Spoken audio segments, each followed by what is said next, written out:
के लिए most important होने वाला है।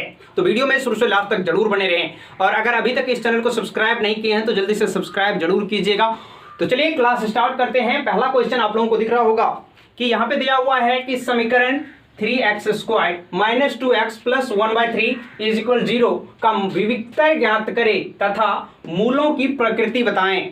मूलों की प्रकृति ये द्विघात समीकरण है और इस टाइप का क्वेश्चन आप लोगों को ऑब्जेक्टिव में भी देखा जा सकता है और सब्जेक्टिव में भी पूछ सकते हैं। तो चलिए देखते हैं। पहले तो ये जो पूरा समीकरण है इसमें से a का वैल्यू लिखेंगे सॉल्यूशन करने से पहले। कैसे करेंगे? x² का जो गुणांक होता है इसका गुणांक क्या है? 3। तो ये हो गया हमारा a का वैल्यू कितना है? 3। b का वैल्यू जो होता है x का गुणांक, तो x का गुणांक क्या है? -2। b का गुणांक क्या है? -2। और c का जो गुणांक होता है, c खलिया अंक होता है। अगर माइनस में रहे तो माइनस के साथ लेना है, अगर प्लस में हो तो वही संख्या। जैसे यहाँ पे प्लस में है 1/3 तो लिख लिए। अब क्या करना है? विविक्तर पूछे या विवेचक पूछे दोनों एक ही होता है। तो विविक्तर बराबर क्या होता है? फॉर्मूला विविक्तर बराबर होता है कि b² -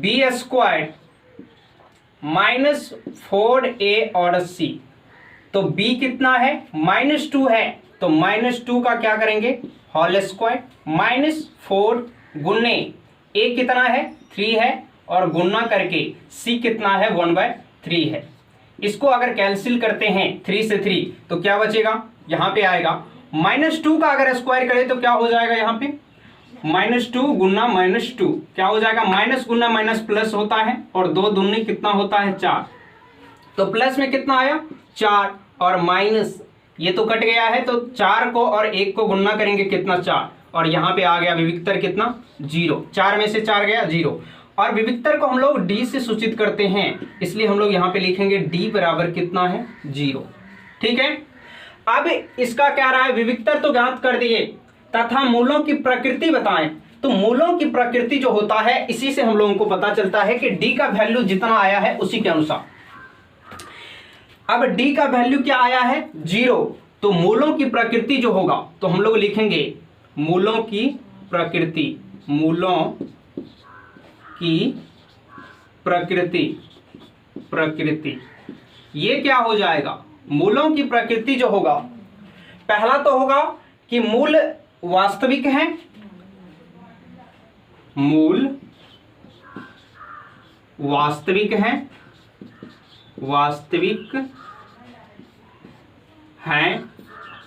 तथा समान है।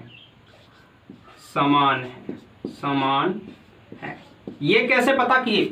d का मान देखिए अगर 0 के बराबर आ गया, d बराबर 0, तो मूलों की प्रकृति कैसा होगा? वास्तविक है तथा समान होगा। दोनों मूल जो निकलेगा इसका x का मान अगर निकलेगा इस गुणनखंड का, इस समीकरण का, तो कैसा होगा? दोनों x का मान समान होगा। जैसे अगर x का मान आ गया हम लोग को 2 तो दूसरा जो x का मान आएगा वो भी हो जाएगा 2 ही।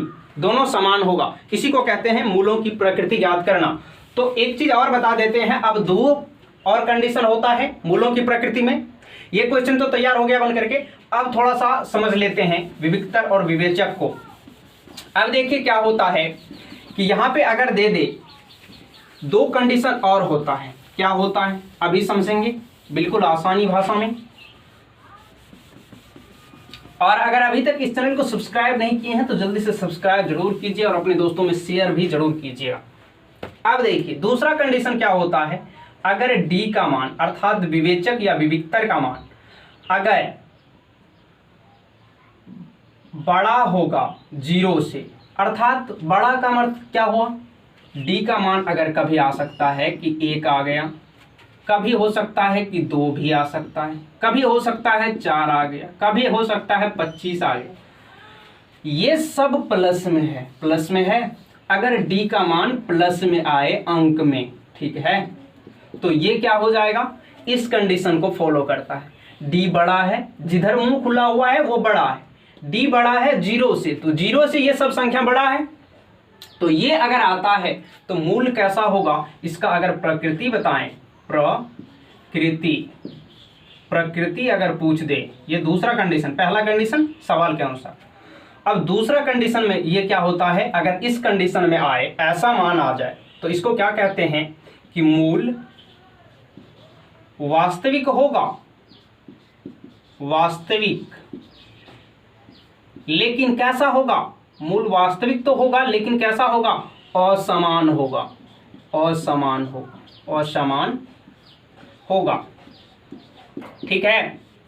अब एक तीसरा कंडीशन क्या होता है, अगर डी अर्थात विवेचक या विविक्तर, डी का अर्थ क्या हुआ, विवेचक या विविक्तर, अगर छोटा होगा जीरो से, जिधर मुंह खुला हुआ है वो बड़ा है, तो जीरो की तरफ मुंह खुला हुआ है तो अर्थात जीरो बड़ा है और डी कैसा है, छोटा, तो कैसा हो सकता है, डी का मान आ सकता है -1, -2, -25, -89। अगर माइनस में आ जाए कोई अंक तो वो जीरो से छोटा होगा, छोटा होगा कि नहीं, तो ये कंडीशन को फॉलो करता है। अगर डी का मान सॉल्यूशन करने पे, डी निकालने पे अगर ये आ जाए माइनस में, तो इसका मूल वास्तविक नहीं होगा, तो इसका प्रकृति कैसा होगा, प्रकृति कैसा होगा, इस कंडीशन में कैसा होगा, वास्तविक मूल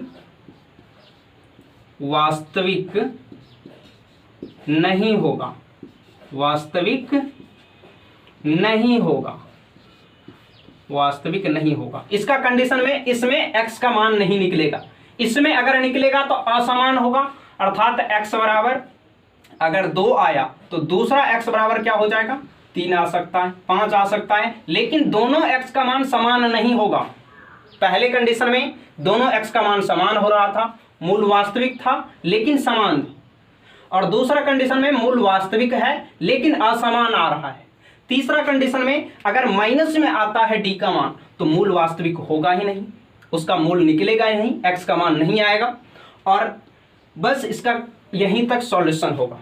ठीक है, तो आप लोग इस प्रकार से सवाल को जांच करके निकाल सकते हैं, और विविक्तर वाला सवाल आप लोगों को बोर्ड एग्जाम में भी देखने को मिलेगा।